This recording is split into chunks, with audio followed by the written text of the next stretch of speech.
दोस्तों नमस्कार। क्या वाकई सरकार मदमस्त है? क्या वाकई मदमस्त सरकार ये मानकर चल रही है कि राहुल की पदयात्रा सड़क पर पैदल चलते हुए इस देश को एक धागे में पिरो नहीं सकती है? क्या वाकई सरकार इतनी मदमस्त है जो ये मानकर चल रही है कि 5 किलो अनाज दे दिया तो यह देश उनके पीछे खड़ा है? या फिर इसके ठीक समानांतर सड़क पर पैदल चलते हुए कांग्रेस इस देश के भीतर के उस गुस्से को, इस देश के भीतर के उस आकांक्षाओं को, इस देश के भीतर लोगों की जरूरतों को, उनके खून पसीने को अपने साथ समेटते तो नहीं जा रही है? और पहली बार कोई शब्द कांग्रेस के साथ लोगों के भीतर से जुड़ तो नहीं रहा है? यह सवाल अब इसलिए क्योंकि पदयात्रा यानी भारत जोड़ो पदयात्रा जो राहुल गांधी ने कन्याकुमारी से शुरू की, इसी महीने की 30 तारीख को वह श्रीनगर पहुंच जाएगी और श्रीनगर के बख्शी स्टेडियम में एक रैली होगी। उस रैली को लेकर कांग्रेस जो भी बिसात बिछा रही हो, लेकिन विपक्ष की तमाम धुरियों में पहली बार कांग्रेस खुद को न सिर्फ बीच में खड़ा पा रही है, बल्कि इस पदयात्रा ने 2-3 पाठ जब समूचे विपक्ष को पढ़ा दिए तो क्या सत्ता के भीतर बेचैनी हो चली है? लेकिन सवाल है वो पाठ कौन सा है? 2014 से लेकर अभी तक की परिस्थितियों में विपक्ष इस तरीके से कभी सड़क पर नहीं था, कोई भी पॉलिटिकल पार्टी नहीं थी। कांग्रेस निकल कर आई और उसकी धुरी बन गए राहुल गांधी। और राहुल गांधी जिस तर्ज पर निकले, तो क्या श्रीनगर पहुंचते पहुंचते 30 तारीख को जो रैली होगी वह इस देश के भीतर में 2024 के लोकसभा चुनाव को लेकर एक ऐसा ट्रेलर होगी जिसके जरिए शक्ति प्रदर्शन नहीं बल्कि वैचारिक और राजनीतिक धुरी बनती हुई कांग्रेस और उसकी अगुवाई करते हुए राहुल गांधी क्या वाकई 2024 में नरेंद्र मोदी के ठीक सामने खड़े होंगे? एक पत्र भेजा गया कांग्रेस की तरफ से, समूचे विपक्ष को भेजा गया। जी नहीं, समूचे विपक्ष को नहीं, पहली बार कांग्रेस विपक्ष में भी किसे साथ खड़ा करना है और किसे नहीं करना है यह भी वो समझ रही है।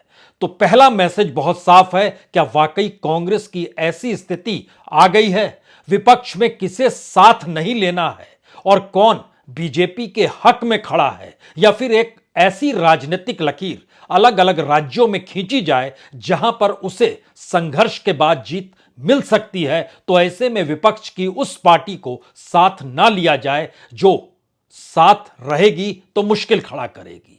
4 पार्टियों का जिक्र यहां बहुत जरूरी है। पहली पार्टी आम आदमी पार्टी यानी केजरीवाल अगुवाई करते हुए इन्हें यह पत्र नहीं भेजा गया। दूसरी पॉलिटिकल पार्टी तेलंगाना की पार्टी टीआरएस यानी चंद्रशेखर राव, जिनके बारे में खुले तौर पर राहुल गांधी ने कहा दरअसल यह बीजेपी की बी टीम है और बीजेपी के तमाम जो भी लोकसभा राज्यसभा के भीतर जब कुछ भी रखा जाता है तो उसके समर्थन में ये खड़े होते हैं। यानी एक तरफ चंद्रशेखर राव बीजेपी पर निशाना साध रहे हैं, दूसरी तरफ कांग्रेस ने तय किया चंद्रशेखर राव को भी साथ लेकर नहीं चलना है। यह दूसरी पॉलिटिकल पार्टी। तीसरी पॉलिटिकल पार्टी पंजाब के भीतर अकाली दल। कांग्रेस को इस बात का एहसास है कि पंजाब में बीजेपी नहीं है, वहां पर आम आदमी पार्टी की सत्ता बन चुकी है और अकाली दल विपक्ष के तौर पर है, लेकिन एक वक्त वह बीजेपी के साथ थी और मौजूदा वक्त में उसे साथ लेने का मतलब बहुत साफ है कि पंजाब की लोकसभा सीट पर एक भी सीट न जीत पाना, तो उसे भी साथ नहीं लिया गया। पुराने मित्र गुलाम नबी आजाद, उनकी पार्टी को भी दरकिनार कर दिया गया और जेडीएस यानी देवगौड़ा, उन्हें भी खत नहीं भेजा गया। अब अगला सवाल है कि अगर इतने लोगों को खत नहीं भेजा गया और जिन लोगों को खत भेजना चाहिए या नहीं भेजना चाहिए, उसमें 2 नामों का जिक्र और होना चाहिए। एक वाईएसआर कांग्रेस और दूसरा बीजू जनता दल यानी नवीन पटनायक, और दूसरी तरफ वाईएसआर के बेटे। इन्हें भी नहीं भेजा गया, यानी आंध्र प्रदेश और उड़ीसा, इन्हें भी आप दरकिनार कर दीजिए। लेकिन पहला सवाल, आप गणित में ना फंसिए कि इस देश के भीतर में इन राज्यों की कितनी सीटें एक झटके में अलग कर दी जाए तो फिर विपक्ष का मतलब क्या होगा? और कहीं विपक्ष शुरुआत में ही तो नहीं बट गया। जो खुले तौर पर नजर आ रहा है, या फिर कांग्रेस क्या खुद को इतनी ताकतवर मान चुकी है कि विपक्ष में किसे साथ लेना है, किसे साथ नहीं लेना है, वह तय करने निकल पड़ी है? क्या वाकई ऐसी स्थिति आ गई है, या फिर कांग्रेस इस दौर में अकेले पदयात्रा सड़क पर नंगे पांव चलते हुए जिस तमीज को इस देश को बताना चाहती है, उसका मैसेज बहुत साफ है कि आप लाखों के सूट पहनकर सत्ता चाहे संभाल लें, लेकिन इस देश की जनता के भीतर की जो भूखमरी, गरीबी, मुफलिसी, संघर्ष करते हुए बेरोजगारों की परिस्थितियां, उस कतार में आप खड़े हुए नहीं हैं। और विपक्ष की तमाम दूसरी पॉलिटिकल पार्टी जिन्हें पत्र भेजा गया, वो एक लंबी कतार है। उस कतार को अगर परखने की कोशिश कीजिए तो उसमें मुख्यमंत्रियों की कतार है, जिसमें हो सकता है आपके जहन में कुछ ऐसे नाम आए कि अच्छा इन्हें भी भेज दिया गया। नीतीश कुमार मुख्यमंत्री हैं, भेजा गया। उनके साथ आरजेडी है, उन्हें भी पत्र भेजा गया। स्टालिन जो कि डीएमके के हैं, तमिलनाडु के मुख्यमंत्री हैं, उनको भी पत्र भेजा गया। झारखंड साथ ही कांग्रेस खड़ी है, हेमंत सोरेन, उन्हें भी पत्र भेजा जाना है तो पत्र भेजा गया। ममता बनर्जी को भी पत्र भेजा गया। 2021 याद कीजिए, जब सोनिया गांधी विपक्ष की बैठक कर रही थी रणनीति बनाने के लिए, तब ममता को पत्र नहीं भेजा गया था। बरस पूरा बीत गया, यानी 1.5 बरस के बाद ममता बनर्जी को भी शामिल कांग्रेस कर रही है। तो क्या कांग्रेस की ताकत इस रूप में देखी जाए? और इसके साथ ही जो अलग अलग तरीके से, उसमें शरद पवार का नाम लीजिए, शिवसेना का नाम यानी उद्धव ठाकरे का नाम लीजिए, टीडीपी के चंद्रबाबू नायडू जो आंध्र और तेलंगाना में प्रभाव जमाते हैं, उनको भी पत्र भेजा गया। अखिलेश यादव और मायावती दोनों एक साथ चुनाव 2019 में लड़ रहे थे, अब दिशा बिल्कुल अलग है, लेकिन दोनों को पत्र भेजा गया। समाजवादी पार्टी और बहुजन समाज पार्टी दोनों को पेटा। जम्मू कश्मीर के भीतर यह अक्सर माना गया कि पीडीपी और नेशनल कॉन्फ्रेंस एक साथ कैसे आ सकते हैं और दिल्ली के साथ कोई एक ही रह सकता है। इसलिए ध्यान दीजिए, मोदी सत्ता के करीब पीडीपी पहुंची, मुफ्ती साहब पहुंचे, फिर उनकी बेटी महबूबा पहुंची। अब दोनों का विरह हो गया है, एक लिहाज से दोनों एक दूसरे के खिलाफ है, लेकिन दोनों को पत्र भेजा गया क्योंकि जम्मू कश्मीर के भीतर की सियासत और राजनीति सीधे तौर पर मोदी सत्ता को निशाने पर लेती है। तो वहां पर बटी हुई परिस्थिति को जोड़ने का प्रयास है। उसके बाद पूरी लेफ्ट की कतार देखिए, सीपीआई, सीपीएम, आरएसपी, आईयूएमएल को भी भेजा गया, यानी मुस्लिम लीग को भी भेजा गया। और जो कमला हसन की काल निधि मान पार्टी जो है, एमएनएम जो पार्टी है, उसको भी भेजा गया। दिन कौन सा चुना गया है? दिन चुना गया है 30 जनवरी। 30 जनवरी को ही महात्मा गांधी की हत्या हुई थी और 30 जनवरी को ही गोडसे को लेकर इस देश ने पहली बार जाना कि गोडसे हिंदू सभा से जुड़े थे, किस तरीके से आरएसएस थी। क्योंकि उस दौर को याद कीजिएगा तो उस दौर में जो गृह मंत्री थे सरदार पटेल, उन्होंने जो प्रतिबंध लगाया संघ पे और जो पूरा केस चला, वो एक अलग किस्सा है, आज उसमें ना जाइए। लेकिन इसकी महक आपको 30 जनवरी को, जिस दिन श्रद्धांजलि देते हुए यह सभा बख्शी स्टेडियम कश्मीर में होगी, तब इसका जिक्र जरूर होगा, क्योंकि अब इस धारा को छोड़ने को कांग्रेस तैयार नहीं है। लेकिन बात यह नहीं है, मैथमेटिक्स से पहले परिस्थिति को समझिए। जो पत्र भेजा गया उसमें जिन बातों का जिक्र है और इस देश की जो मौजूदा स्थितियां हैं, उसमें विपक्ष की कोई भी पॉलिटिकल पार्टी अगर सीधे तौर पर दो दो हाथ इस मौजूदा मोदी सत्ता से नहीं कर रही है, बीजेपी से नहीं कर रही है, तो इस पदयात्रा के पदचिन्हों को पढ़ना होगा।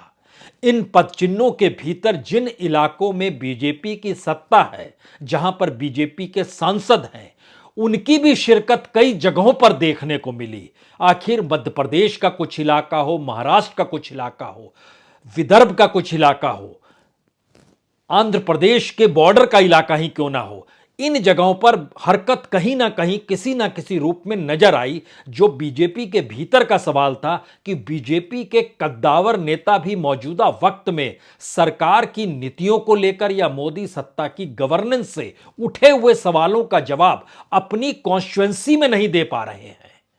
अगर यह बेचैनी सत्ताधारी पार्टी के नेताओं के भीतर है, तो विपक्ष की जो कतार, जिन्हें पत्र भेजा गया, जिसमें ममता बनर्जी, हेमंत सोरेन, स्टालिन, नीतीश, शरद पवार, उद्धव ठाकरे, चंद्रबाबू नायडू, अखिलेश यादव, मायावती, महबूबा मुफ्ती, फारूक अब्दुल्ला और पूरा लेफ्ट की कतार, तमाम लोगों को जो पूरी कतार हमने बताई, इनके भीतर भी एक सवाल है कि खुद को बचाए रखने के लिए क्या कांग्रेस की छतरी तले आना ही होगा, क्योंकि इस देश के उन मुद्दों को कांग्रेस ने उस कागज पे रखा जिन मुद्दों को लेकर लड़ाई इस देश की जनता सामने देख रही है, यानी जनता के भीतर भी सवाल है।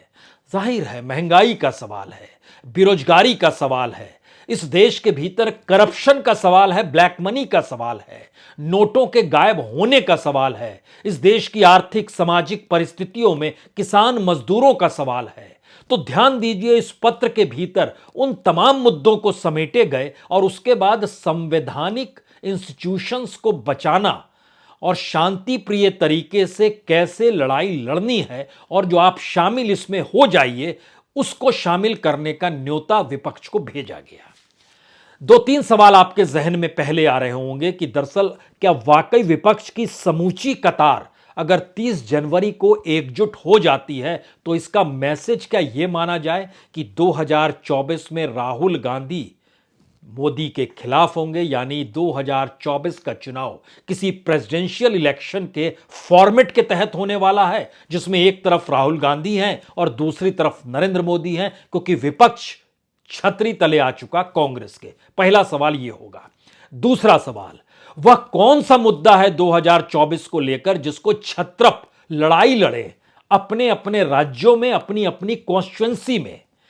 उन मुद्दों को राष्ट्रीय परिप्रेक्ष्य में जब तक आप नहीं रखेंगे जनता आपके साथ खड़ी नहीं होगी, क्योंकि 2014 और 2019 में इस देश के बटे हुए विपक्ष में वोटों की बर्बादी या वोटों को लेकर अपने करीबियों को वोट देने की परिस्थितियों को इस देश ने देखा। लेकिन मुश्किल हालात में अगर हर कोई इसके दायरे में आ रहा है तब जरा कांग्रेस के इस पत्र को पढ़िए और जरा समझने की कोशिश कीजिए, जिसका जिक्र राहुल गांधी ने एक इंडिकेट किया था 31 दिसंबर को प्रेस कॉन्फ्रेंस में कि अगर विपक्ष एकजुट हो और उसका एक ही विजन हो जो राष्ट्रीय विजन हो, क्षेत्रीयता को बरकरार, क्षेत्रीयता की राजनीति को साधना अपनी जगह है, लेकिन 2024 का चुनाव क्या गाहे बगाहे या चाहे अनचाहे एक ऐसी परिस्थिति में कांग्रेस लाकर खड़ा करना चाहती है जहां पर जनता ही अपने तौर पर इस चुनाव को लड़ती हुई दिखाई दे और जनता के बीच जो लकीर पैदल चलते हुए राहुल गांधी ने बनाई और इसके बाद जो पंचायत, ब्लॉक, गांव का जिक्र हाथ जोड़ों से हो रहा है और यह भी कहा जा रहा है कि पश्चिम से पूरब तक की यात्रा जो की जाएगी उसमें सभी चीजों का समावेश होगा जो राज्य छूट गए। लेकिन फिर लौटिए उसी पत्र पर। उस पत्र के भीतर क्या जिक्र है उसमें बहुत साफ तौर पर है। पहली लाइन में ही जिक्र है कि 2024 को लेकर निर्णय आपको लेना होगा। यह निर्णय लेने का मतलब यह है कि इस देश की आर्थिक, सामाजिक, राजनीतिक क्राइसिस का जो दौर है इसे आप समझे। यानी हम तो कन्याकुमारी से कश्मीर तक पहुंच गए समझाते हुए, लेकिन आप इसे समझिए। इससे हटकर क्या किसी छत्रप या विपक्ष के राजनीतिक दल के पास कोई मुद्दा होगा? जब 3 शब्द आ गए, सामाजिक, आर्थिक और राजनीतिक, इसके बाद आइए। इसके बाद है उसके दायरे में महंगाई का जिक्र है, बेरोजगारी का जिक्र है, सामाजिक तौर पर समाज को कैसे विभाजित कर दिया गया इसका जिक्र है और लोकतांत्रिक संस्थानों को इस दौर में कैसे खत्म कर दिया गया इसका भी जिक्र है। तो इसका मैसेज क्या है? इसका मैसेज है कि लोगों के सामने जो मुद्दे हैं उन्हीं मुद्दों को उठाना एक नेशनल विजन के तौर पर आपको एक्सेप्ट करना पड़ेगा। और अगर आप एक्सेप्ट नहीं कर रहे हैं तो आप उस नेशनल विजन से हटकर हैं जिसको जनता इस दौर में मान रही है, क्योंकि यह कोई आसान चीज नहीं है कि राहुल गांधी अगर निकल पड़े और चलते चले जा रहे थे तो उस दौर में इतनी बड़ी तादाद में अगर लोग नहीं होते तो राहुल गांधी की मौजूदगी इस देश में नहीं होती। लेकिन लोग जब जुटे तो लोगों ने अपनी मौजूदगी से राहुल गांधी के कद को बढ़ाया है, उसके उस पूरे परसेप्शन को खारिज किया जिस परसेप्शन को बनाने की दिशा में बीजेपी बनी हुई थी, बड़ी हुई थी। और कई बार ऐसे संवाद इस देश के भीतर में हुए कि राहुल गांधी कैसे संभाल सकते हैं। सवाल यहां राहुल गांधी का नहीं है, सवाल उस लोगों के कतारों का है जो राहुल गांधी के साथ जुड़ती चली गई, उनकी जरूरतों का, उनके संघर्ष का, उनके खून पसीने की लड़ाई का, जिंदगी जीने की जद्दोजहद का।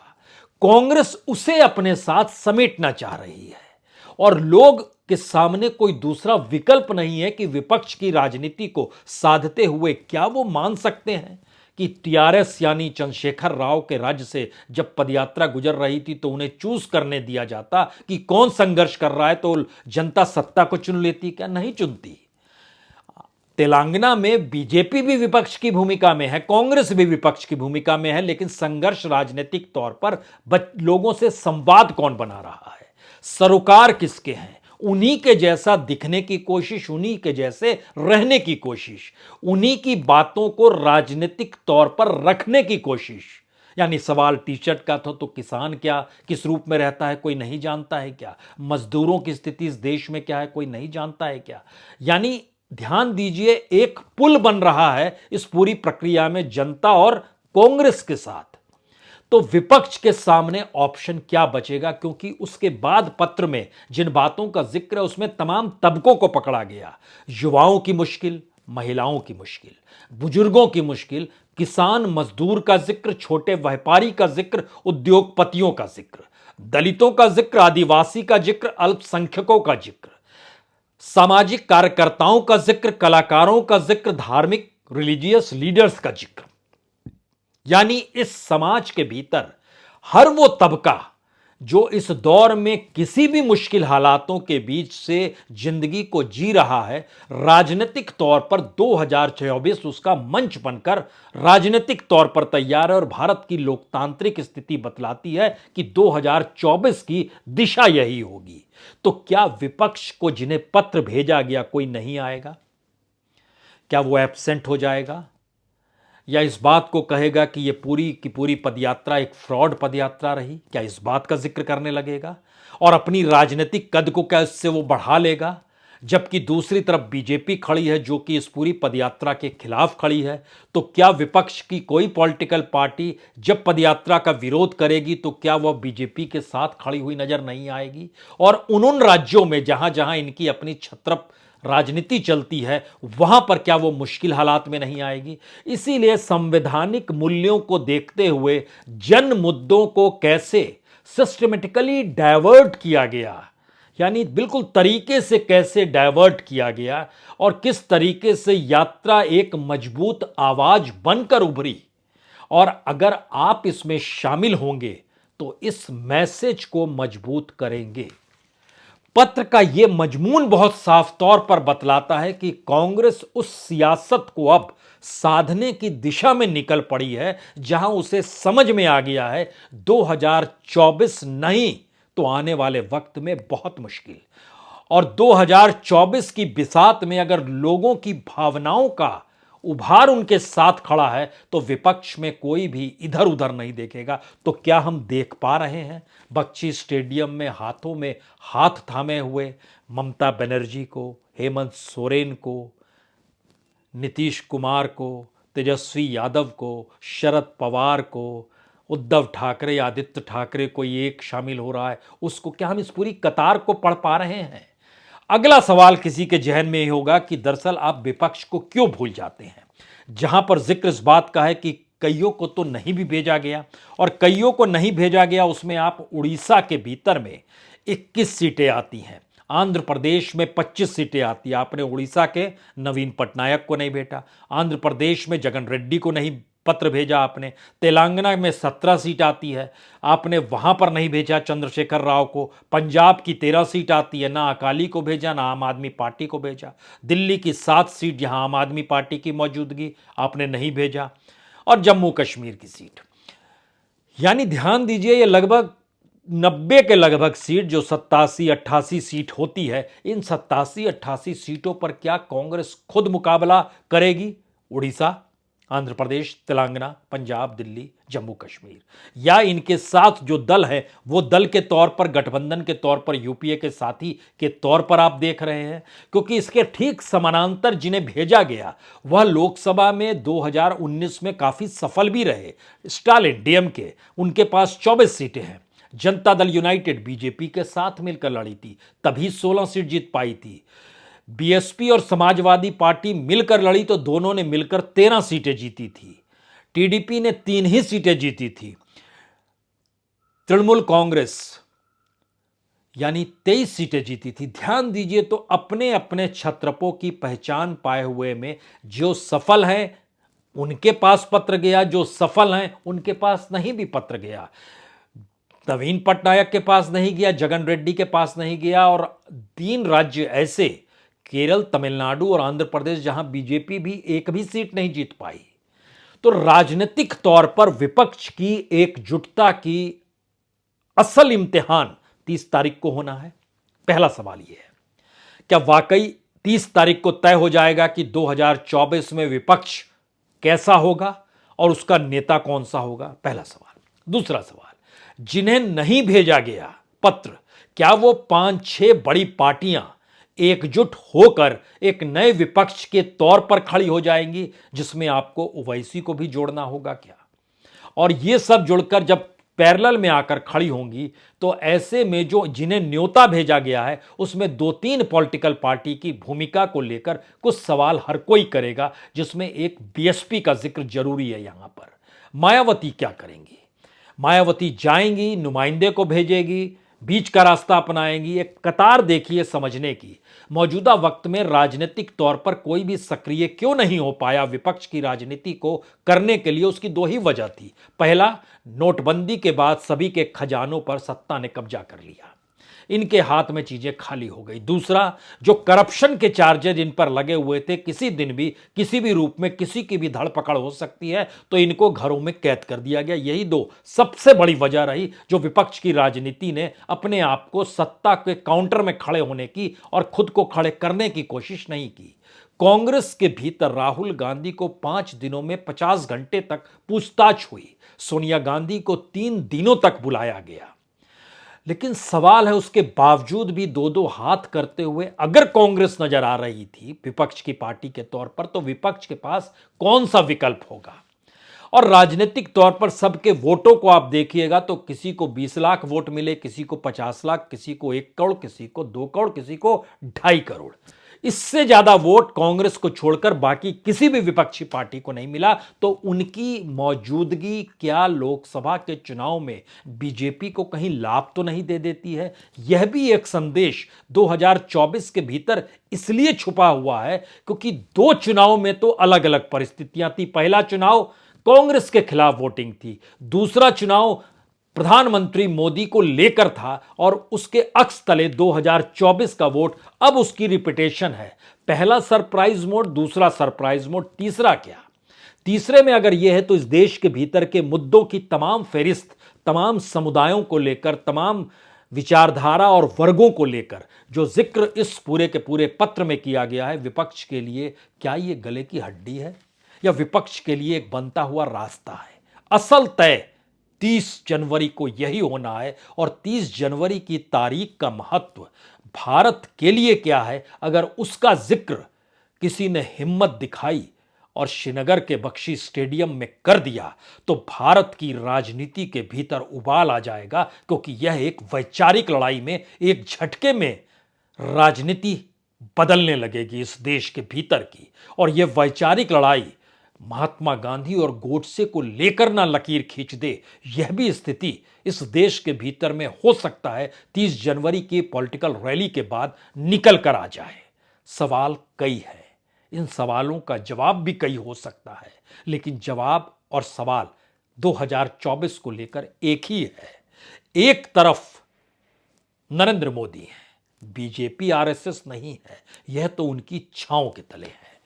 दूसरी तरफ विपक्ष का एक पूरा बड़ा हुजूम है। क्या वो कांग्रेस की छतरी तले या राहुल की छांव तले आकर खड़े हो जाएंगे? इंतजार इसी का करना है। बहुत बहुत शुक्रिया, बहुत बहुत शुक्रिया।